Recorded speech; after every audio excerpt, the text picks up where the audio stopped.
Me llamo Dave Aronson, el T-Rex de Codosaurus, y volé hasta aquí en mi mascota pterodáctila para enseñaros sobre algoritmos genéticos, pero lo haré en inglés.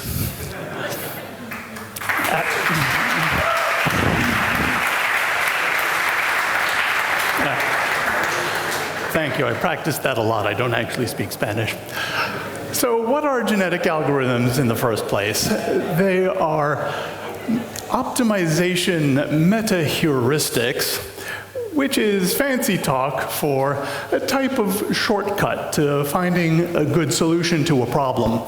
Ideally the best solution, but we'll usually have to settle for something good enough due to constraints like time and money. There are many kinds of optimization meta-heuristics, but genetic algorithms are unique in that they are inspired by real-world biological evolution, primarily the principles of survival of the fittest, combining old sets of genes, no, I don't mean like these, into new ones, and random mutation. The history goes back to about 1950, when Alan Turing, as in Turing test, Turing completeness, Turing machine, and so forth, proposed a learning machine in which he thought the mechanism of learning would be similar to evolution. Not much came of that, nor from genetic algorithms for at least a few decades.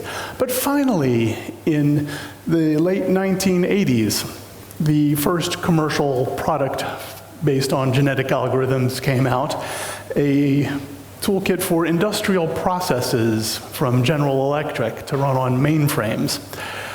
These days, many programming languages have libraries or other such packages available to work with genetic algorithms, and they're built into things like MATLAB and so forth. But the actual uses of genetic algorithms are still mainly rather obscure, used internally in companies in their industrial processes and scheduling and logistics and so forth. But once in a while they do get used for something a little more interesting and publicly known.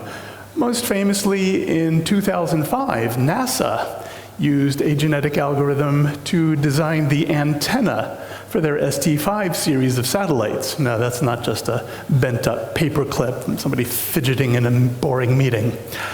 The NASA Jet Propulsion Laboratory website says its unusual shape is expected because most human antenna designers would never think of such a design. And that's actually one of the great strengths of this approach.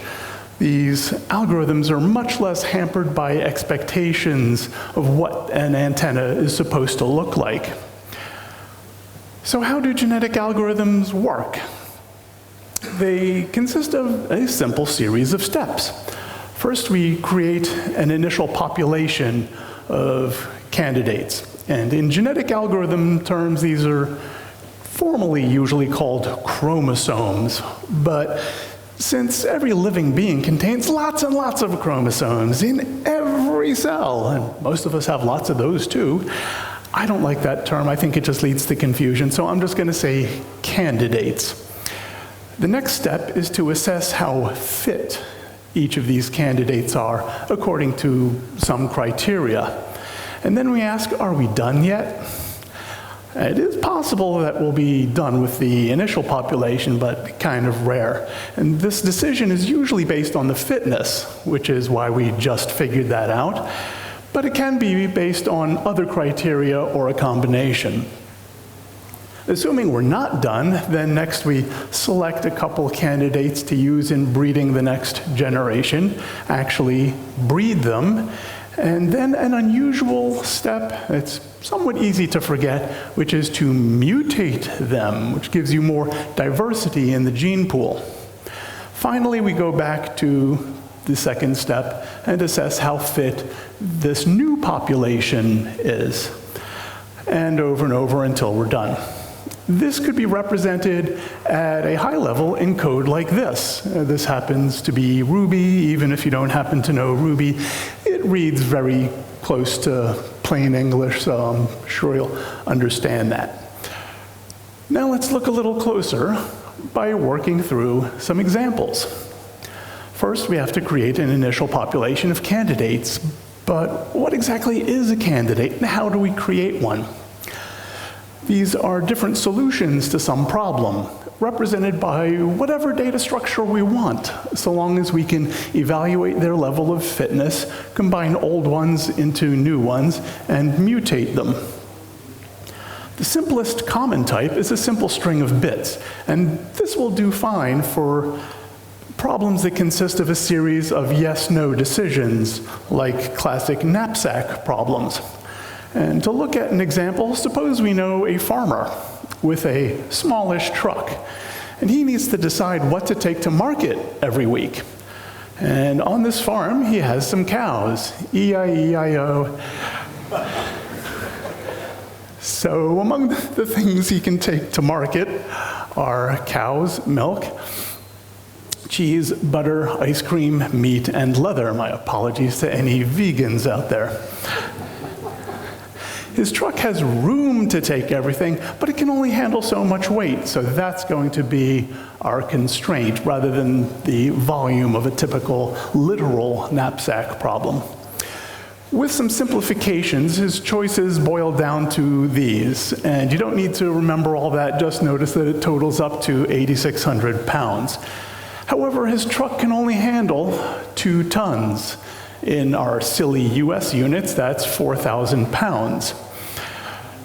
So let's use a genetic algorithm to figure out a good enough truckload. First, we need a way to represent each candidate. And in Ruby, we could represent them in a class like this, just creating a random number with 7 bits. So we have a random 1 or 0 for each of the 7 possible items he could take to market. And we could get as complex as we want in creating our candidates, like requiring some minimum or maximum number of items to take, but I'm going to just keep it simple. To create an initial population, we can just create a bunch of candidates and stuff them into an array or a list or tuple or whatever your language may use, like so. And this could be done in much more idiomatic Ruby. So if you do know Ruby, don't scold me for that. I'm just trying to keep it understandable for those who don't. So if we create an initial population of 10 truckloads, it might look something like this. And for now, I'm going to hand wave over how we get from those random numbers to these combinations. The final slide has the URL for the GitHub repo with all the code. You can ponder that at your leisure. Now that we're done with the initialization, we assess how fit each candidate is. But what are our criteria? We do this with what's called a fitness function, a surprise, which should reflect how fit a candidate is for some particular purpose. And since we're deciding what to take to market, it's stuff he's going to sell. So what we want is the cash value in this case. However, any truckload that's too heavy for the truck is absolutely worthless because we just can't do it. That's one of the defining aspects of a knapsack type problem. In Ruby, that could look like this. We loop through the possible items, summing up their weights. If it's too much, it's 0. Otherwise, we use the same technique to sum up their values. And again, we could get as complex as we want in this function, and NASA's antenna fitness function certainly must have been. But today, we're only looking at much simpler domains.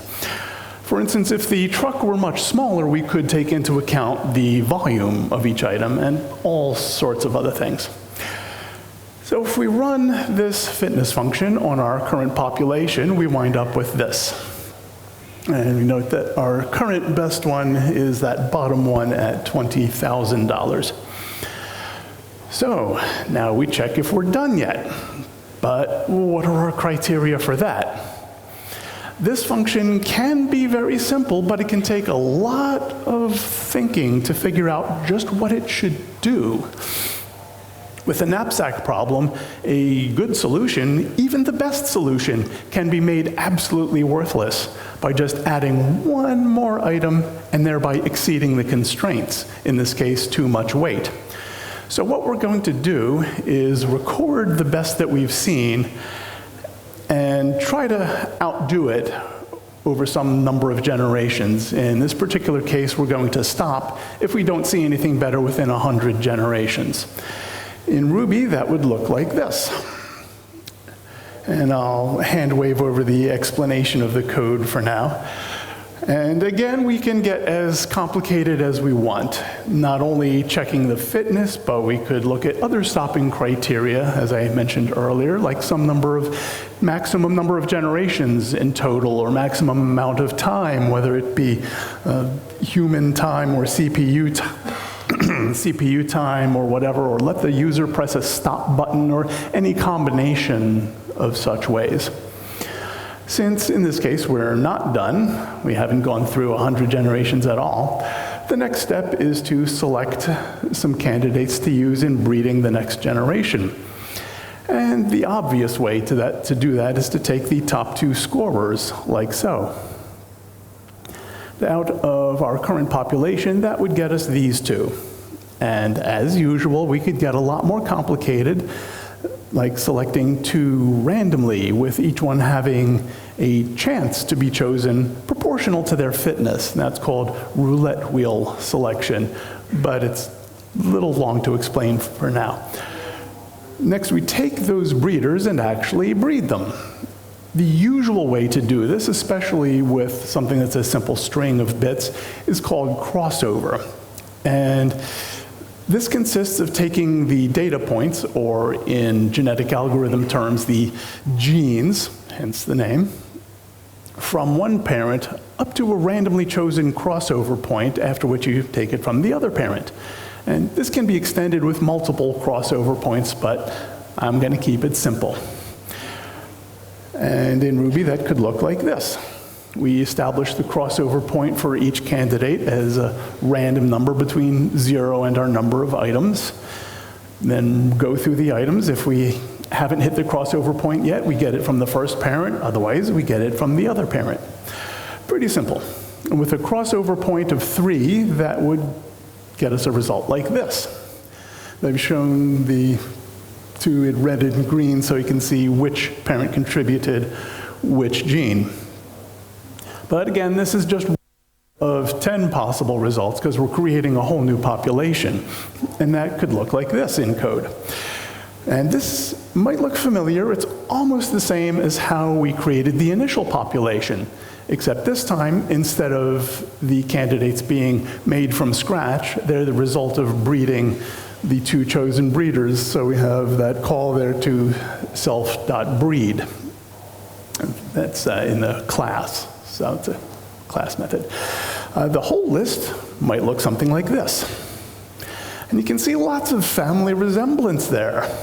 None of these loads include a cow or butter or leather or no cheese. And that's because both of our breeders were like that. If we were to continue just breeding the best of each generation, we would never see any truckloads containing a cow, butter, leather, or no cheese. But we fix that in the next step, which is to mutate them. And again, I'm going to keep it very simple. I'll just give each gene a 1 in 4 chance of flipping.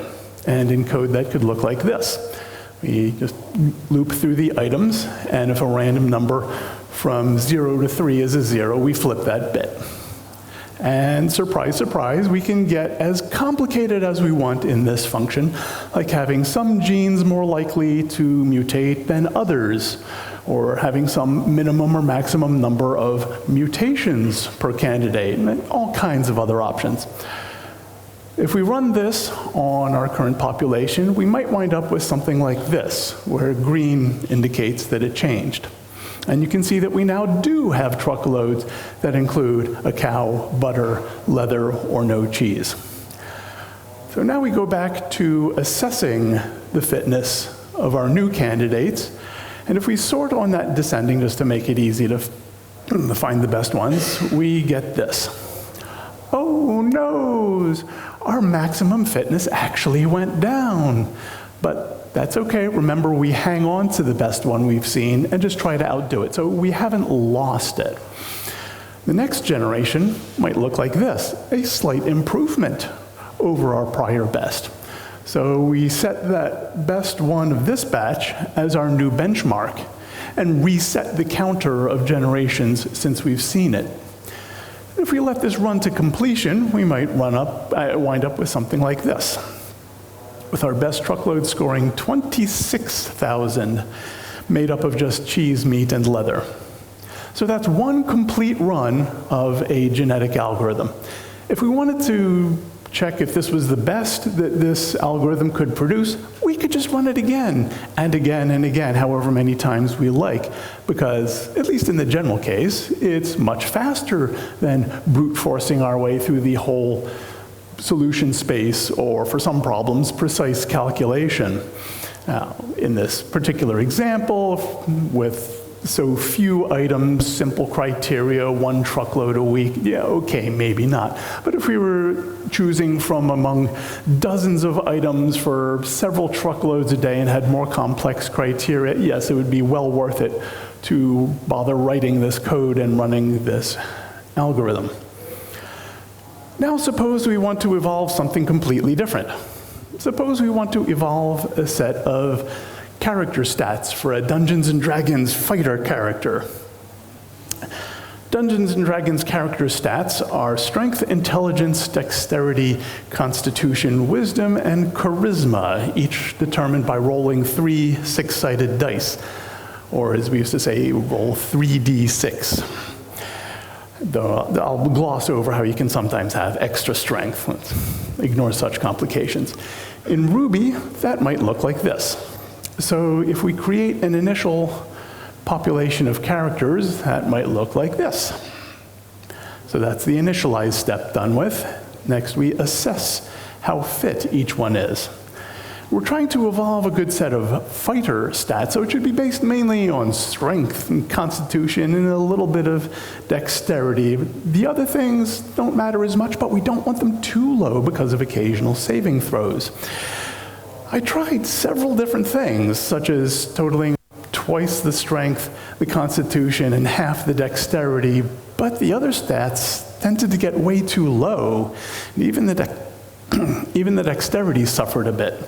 So I tried prioritizing them linearly, totaling up 5 times the strength and so on, 6 times the strength, 5 times the constitution, and so on down to 1 times the charisma.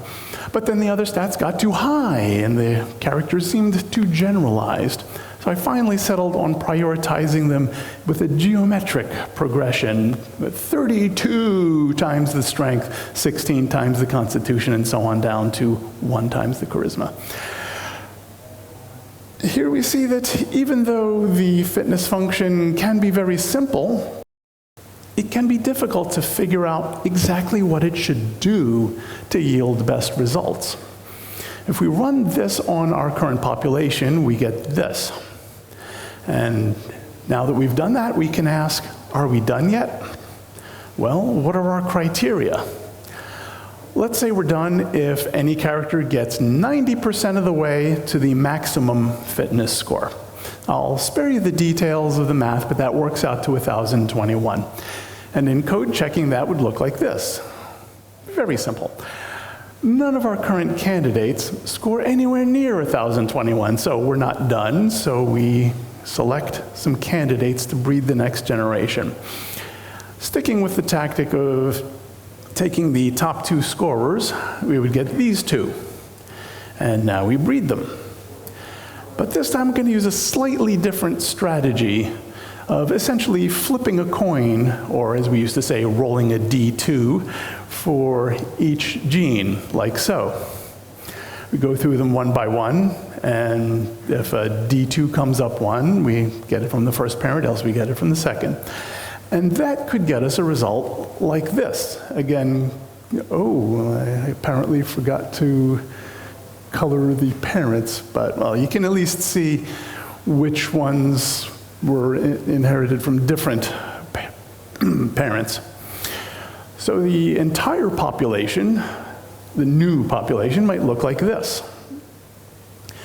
And there are two big things to note here. First, the number of red versus green is not necessarily the same, neither in one individual nor in the population overall. And second, again, we've got fairly strong family resemblance. For each stat, there are only two possible values, or in genetic algorithms terms, alleles, for a total of 64 possible combinations. There would only be one possible value and half as many combinations if both parents were the same in any stat. And again, if we were to continue just breeding the best of each generation starting from here, we would never see any change in the possible values, or the alleles, for each stat. For instance, the wisdom would never be anything other than 6 or 11, never mind anything higher. But next we mutate them to fix that. And again, I'm going to keep it simple and just give each stat an equal chance of staying the same or going up a point or down a point within the valid range. And in code that could look like this. As usual, we could get as complex as we want, such as giving it a higher chance of going up or down if it was very low or very high, possibly by multiple points, or all kinds of other options.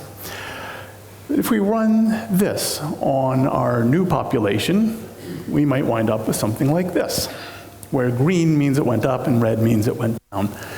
And looking at the values in each column, you can see we now have much more diversity. So now we assess how fit they are now. And we get this.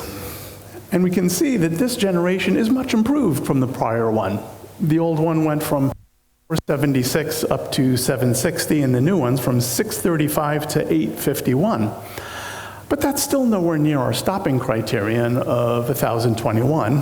So fast forwarding through 6 more rounds, we finally get one suitable character having the full 18 strength and constitution, acceptable though subpar dexterity, and surprisingly high intelligence. If we really wanted it more specialized, we could complicate the fitness function further, like requiring that the characters be well above average in their important stats and forbid them to be so in the other stats, or at least apply a penalty. So if you want 12 wisdom, okay, that's gonna require you to have at least, say, a 16 strength, or however you choose to combine those. So now we've evolved successfully a set of fighter stats.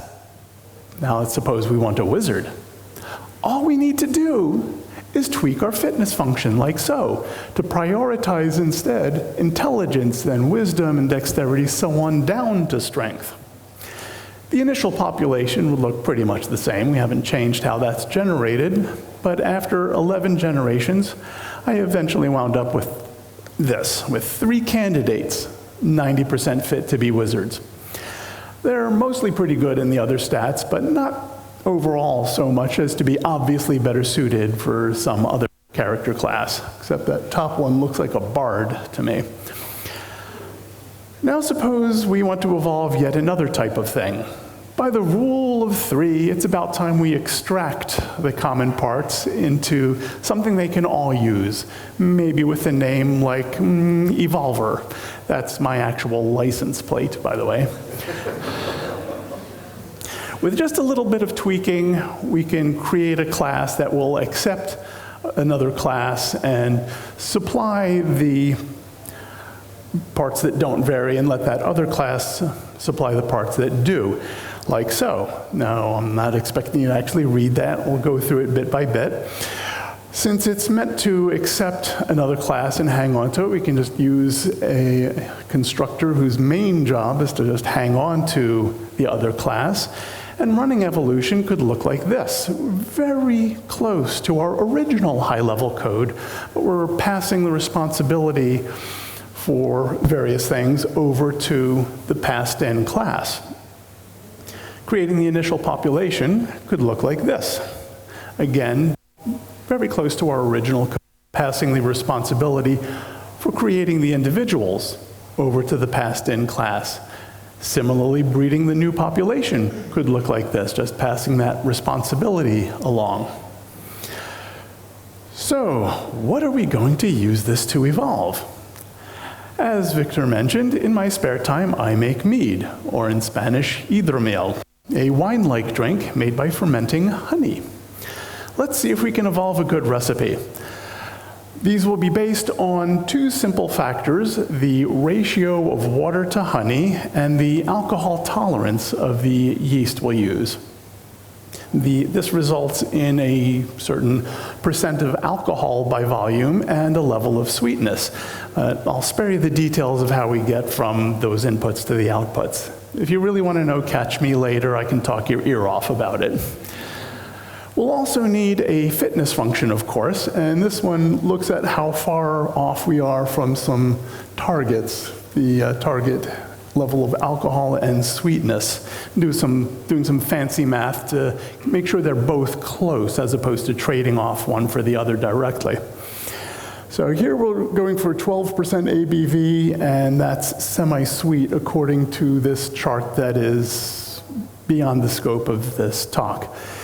So we'll stick with the breeder selection function of taking the top two, but we'll need a combiner function, and again we'll use the flip a coin method, and a mutator method, which in this case lets it go up to 19% up or down, but stays within the reasonable range. Everything else is handled by the evolver class, and to use them together could be as simple as this.